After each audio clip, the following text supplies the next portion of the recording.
আসসালামু আলাইকুম ওয়া রাহমাতুল্লাহ। সুধী দর্শক, দেশের প্রধান প্রধান দৈনিক পত্রিকার শিরোনামে স্থান করে নেওয়া আন্তর্জাতিক খবরগুলোর মধ্যে যা যা থাকছে। গাজায় যুদ্ধবিরতির আলোচনায় অগ্রগতি, 10 ইসরায়েলি জিম্মিকে মুক্তি, যুদ্ধবিরতির ব্যাপারে আশাবাদ মার্কিন প্রেসিডেন্ট ডোনাল্ড ট্রাম্প, ফিলিস্তিনে গণহত্যা ঠেকাতে পারেনি ইউরোপ এ বলে অভিযোগ তথা জানিয়েছেন স্পেন সরকার।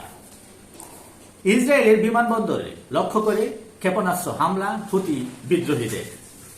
ইয়েমেনের প্রতিরক্ষা ব্যবস্থায় হকচকিত ইসরায়েল ও যুক্তরাষ্ট্র।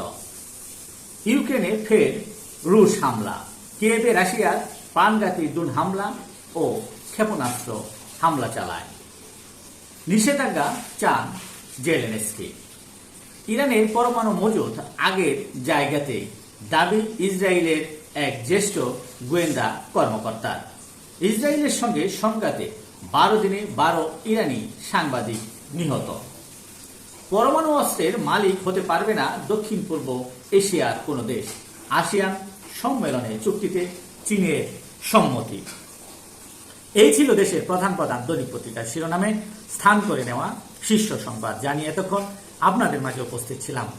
আশা করি আপনাদের ভালোই লেগেছে। সার্বিক খবরের বিবেচনায় যদি আপনাদের কোনো অভিমত, অভিব্যক্তি, সমালোচনা এবং কোনো পরামর্শ থেকে থাকে তাহলে অবশ্যই কমেন্টসে জানাবেন।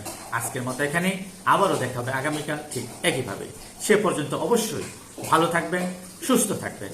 আসসালামু আলাইকুম ওয়া রাহমাতুল্লাহ।